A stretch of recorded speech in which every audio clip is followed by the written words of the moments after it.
bring you up. Get you some sweet, sweet gain up in here. Excellent. Lovely. Oh, yeah. Do you want some low end in there as well, Flynn? Do you want like a... Yeah, I mean, there's some low end. I mean, nice, yeah. Gosh, I'm in the studio, back in the studio now. Yeah, exactly. We'll give you a nice Barry White effect here on the air. Is this live? No. Okay, go on. I would have loved. Oh, if I could do an introduction like that live, I'd be thrilled. That would be pretty awesome, lad. I am now joined by a Mullingar man who is gaining global notoriety. People are starting to stand at attention, and he is just fresh off supporting Lewis Capaldi as of last Saturday in Malta. I'm joined by Mullingar's own Flynn. How you doing, brother? Hey, man, I'm good. How are you? I'm flying. It's warm here. How's it there? It's pretty warm here as well. Yeah, no, it's been. I mean, it's not as warm as Malta, but it's warm. Well, I tell you, I definitely want to hear all about Malta. But first, you're on a busy schedule. We had to get you out of studio just to come in here. Where are you at the moment? I'm in London at the moment. Yeah, just finishing up some songs for my next EP. So it's quite exciting. Ooh, all right. Well, while we're on that topic, what can you tell us about the upcoming EP? What can I tell you about the EP? Well, it's coming this year. It's got loads of some of my favourite tracks, I think, so far that I've written are going to be on this record. So I'm very excited to show everybody and to put these out. Yeah, and that's pretty much all I can tell you. It's going to be coming soon. Yeah, it's hush hush. Don't worry. The actions will speak louder than words for sure when the actual hit drops. I hope so. So let's break things down back to its root and its core. So you're a Mullingar native. Are you actually Mullingar or are you outside Mullingar? I'm Mullingar, yeah. I went to school in St Mary's CBS in Mullingar, and I lived in a little housing estate called Pettiswood Manor in Mullingar. And now I'm obviously over in London, but I do visit I come over and back very regularly. So right. Yeah. I read a piece there in the Westmeath Examiner, and this is the thing that I loved about you already, Flynn, is that you were kind of already so forthcoming with what it's like as a career in the industry right now. And before we kind of get to the whole going back and forth between studios, how did you know that this was a career path for you? I don't know. I guess it's something for me that I always felt comfortable. I always felt comfortable in this whole crazy music world. I like challenges, and I like being taken out of my comfort zone. And this career, this job, definitely does that. So, and plus, it was pretty much the only thing. To be quite honest with you now, it's probably the only really thing I was good at. So. I think I would have been fairly screwed otherwise if I didn't have a singing voice, to be honest. But but no, I'm obviously still learning, always learning, and still trying to improve all the time. But I guess there was a little bit of hope there with the music, so I was like, well, there's no hope elsewhere, so I'll jump on this and try and make this work. I think you've been a little too hard on yourself, Flynn, but I'll take your word for it. Maybe. Look, you're being modest. That's the way it always felt. Yeah, oh, totally. I find it interesting how you kind of came across this career. It was for you, and a majestic voice, dare I say, at that, and you definitely make it work for you. And I saw this piece in Breaking Tunes, and they wrote how you are an artist certain of a sound, direction, and place in the musical landscape. How did you find that confidence? How did you find your style and voice? Because as you say, you're like an alternative melodic pop with lyrics that mean something to you. How did you get there? Yeah. I think so. Like, I made sure to I wanted to kind of come from the ground up, and I wanted to kind of discover it my own way. And I left school young, and I left my friends, and I left home to chase this music dream, if you like. And I don't know. I guess I just I had a lot of hard times on the way up, and just getting to the point that where I'm at now. It's been a difficult journey, really. So I suppose that speaks in my songs, and it's always coming from an honest place. Everything I write and every song that I put out is honest, and it's coming from a real place and a personal place, and I think that definitely helps. Oh, 100%. And I mean, in terms of confidence, I don't think I wouldn't say I'm the most confident artist in the world. I think most of us artists aren't confident. I think this is why we do jobs like this, because it gives us the confidence that we lack elsewhere. So. Yeah, but no, for me, like, I guess it was the whole come up of moving away from home, the struggle of just being away from home, being away from friends and family, and isolating myself, and really sort of, I mean, this job doesn't pay very well until you start as in the first few stages of this job, it really doesn't pay very well. So you are kind of like, you're stuck for a long time, and I suppose you've got lots of things going on in your head, and you're worried about failure, of course, especially coming from Ireland. You don't want to, go back to your hometown with your tail between your legs. So, it's all them things that kind of drove me on, I suppose, to do this properly and to do this as a career, That's incredible, Flynn. Honestly, I actually didn't realise that was the background that you had coming into your now absolutely blossoming in global success career of music. If you don't mind me asking, what age were you when you decided to just uproot?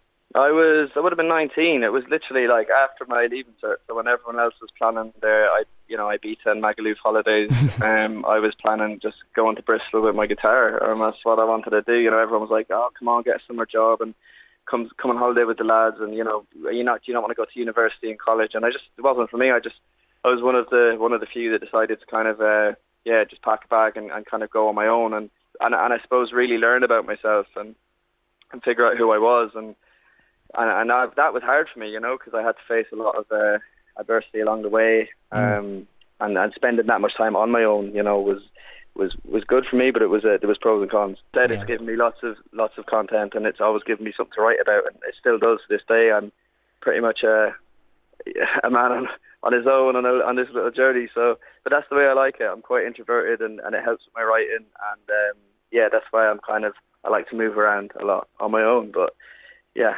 It doesn't work for everybody, but it worked for me, Yeah, kudos on that one, because definitely at 19, I was following that same grain of just kind of like, now that the leaving cert's finished, college is next, and even though it mightn't even fully appeal to you, you're just kind of like, you kind of have to do it or whatever, but fair dues to you for breaking the mold, because it shows, your resilience and your determination to succeed yourself is starting to truly pay off. I mean, the investment, and I totally hear you, brother, when it comes to getting no money at the start of your music career. You're nearly spending more than what you're getting. Well, this is it. Yeah, this is it. Like, a lot of my friends would have had part-time jobs, and I mean, don't get me wrong, I've pretty much had all the jobs, but there was a lot of points where I was in and out of work, and I would usually either get sacked or quit because there was a open mic around the corner that I wanted to do, or and that wouldn't pay either. But it was always just taking that risk and putting music first. And yeah, and I still do that to this day. Do you? Oh, brilliant! I don't think it's going to change. I'm always going to put music first. Yeah, that's the way to do it. And I think that speaks to you as a brand in itself, that you're always going to go forward. And it's interesting how you say, confidence and stuff like that, because when you sing, as you said, it comes from experience. So it comes from an honest place more than a confident place, I suppose. And that's why you're able to deliver such a what would be the word, like performance. Exactly. Yeah. It's very inviting to anybody, and it's all I've been seeing across social media everywhere with your music. It's that everyone feels attached to the music that you write and that you bring out. And so let's start talking about after all of this, when suddenly your name is going up in lights. You're going between LA, Berlin and London to work in a studio as a part of Sony and BMG, is that right? Yeah, so I published by BMG, and then I signed my record deal to Sony Germany, and of course Sony Ireland as well. The guys at Sony Ireland are amazing, but so Sony's the label, yeah. And take me through that. Was it an email? Was it a phone call? Did someone show up in a suit and say, "Mr. Flynn, we're here to collect you," and there's a limo outside? What was the scenario? No, not really. I mean, I did a song with Lost Frequencies. That's right. A couple of years ago, and obviously, I suppose he's quite a well-known artist, and I was kind of working behind the scenes for a long time. I was, doing the rounds, going around, doing writing sessions in London, working with, lots of people and taking meetings, and things were kind of like, it was. I suppose we were nearing to a point where it was like getting serious, but then I hadn't actually sealed the deal.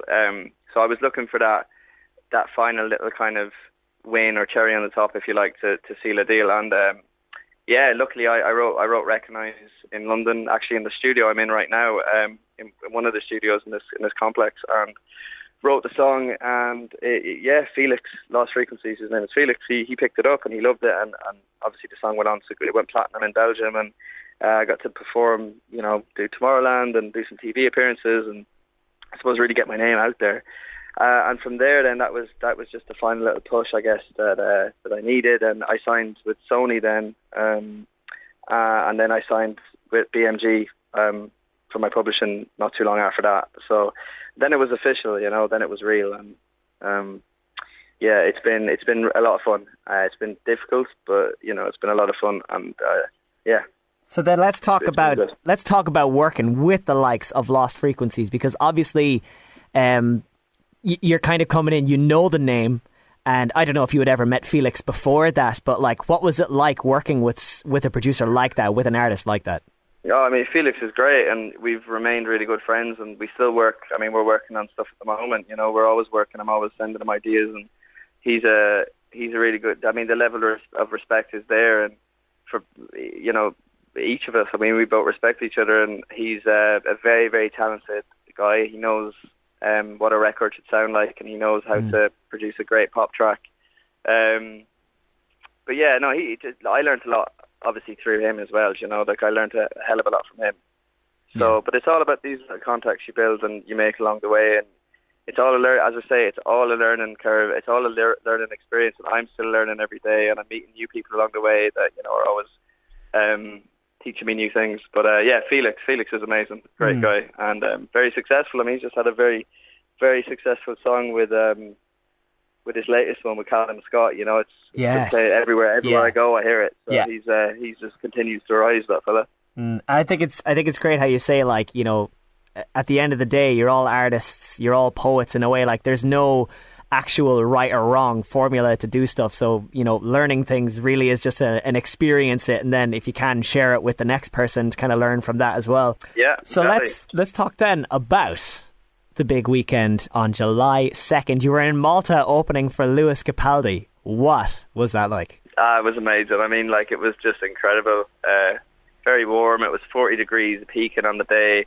17,000 people, I believe, like a lot of people. It was great. I mean, there's not much more to say. It was an incredible experience. Definitely for me was probably the best moment I think in my career so far. Being able to play a full set with my band to that many people, and just the reception we got, and how welcoming everyone was, and even now, I mean, like, the phone's been going crazy. The notifications have just been going mad ever since. So we seem to have, done a good job. And I mean, you never know when you go out to do these gigs. You just, you never expect, to gain a fan. Really, you just hope they won't boo you off the stage.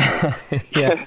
At the end of the day, they're there for Lewis. But no, it was incredible. It was really, really good. As I said, such a warm welcome from the Maltese. It was just great. Well, I am thrilled for you, Flynn. Well deserved, man. I've been going even more through your music lately, and I have to say, like, again, it kind of baffles me when you say the likes of confidence and finding your sound, because you have such an impact. And I think this is like, that bar has been set now with Malta, but it's only a matter before you're headlining Malta itself and you're traveling the world as just Flynn, and you'll have opening acts then who are nearly saying the same thing you're saying, sitting where you are now.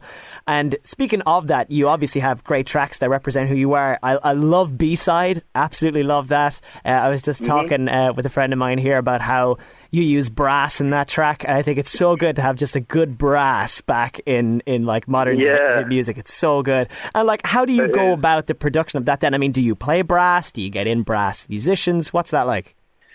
Yeah, so for B-side, for that record, we just we brought in a full brass band from Hastings. So a friend of mine, I wrote with a guy called Blair McKeegan, who's an amazing songwriter. He's written songs with Paloma Faith, Lily Allen, Sia. He's like a good friend of mine. He lives in Hastings. He's been around a long time, and he likes to always add that sort of organic flair. And he brought around some friends of his. They were like, part of a band in Hastings, because I was actually living in Hastings at the time. And they just came down to the studio in Brighton. We did it with a guy called Toby Scott, producer called Toby Scott, and brought the whole band in to this little small studio in this guy's house, and just literally just went through the whole track. I was just like, right, just do your thing. And it was just, it was incredible. It's always good to be able to get organic vibes on a song. Yeah, it sounds you always feel it more when there's... it was amazing.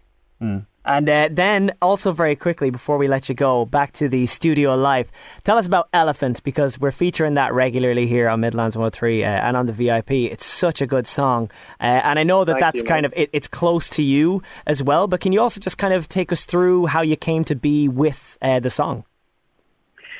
Yeah, so Elephant's like been around for quite a long time. I wrote that song before the pandemic, I think, or maybe it was like, yeah, just before the pandemic. And I suppose it was a song about, I suppose, my struggles with mental health and just the importance of speaking up, and just a metaphor, I suppose, for anxiety and mental health issues, and the importance of just speaking about the elephant in the room. You know, when you feel down, or you don't feel yourself, or you feel anxious, or whatever it may be, just to go out and talk to someone, and the importance of that, especially as young males in Ireland. I feel a lot of the time we feel too proud to speak about our problems, and I think we should. I think it's okay to be open, and it's okay to tell people how you're feeling. And a lot of the time, you realise when you actually do open up that these people are going through the same experiences, or they've had the same experiences, and then we normalise it, and we can feel more human about how we're feeling.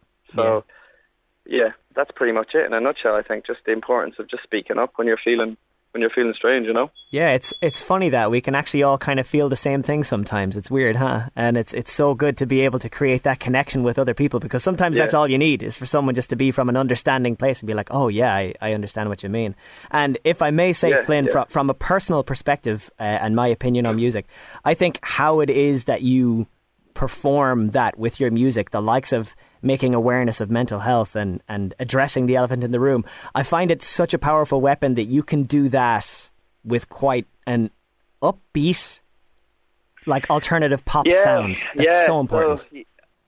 Absolutely, you know, I think like a lot of the time, especially to get songs on the radio these days, you know, I suppose there are some rules. I don't like to use the word rules, but you know, music should be free. But at the same time, you know, you have to follow suit sometimes, and there's certain things that, for me, I didn't want it to be too depressing and down, and you know, because obviously the concept is quite a deep one, so I wanted to keep the song fun and up tempo and find a balance between the two, and I think I did that. I hope I did that. Oh, absolutely.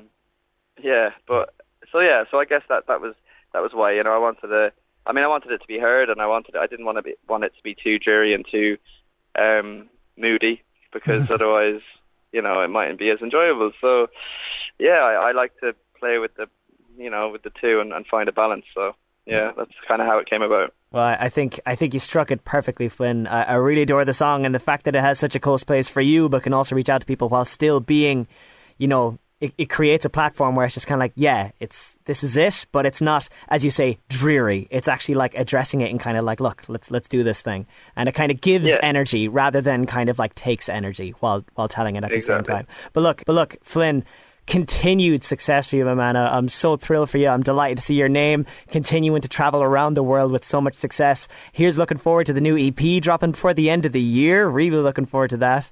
And thanks so much for taking the time in your busy schedule to talk to us today. No problem. Thanks for having me.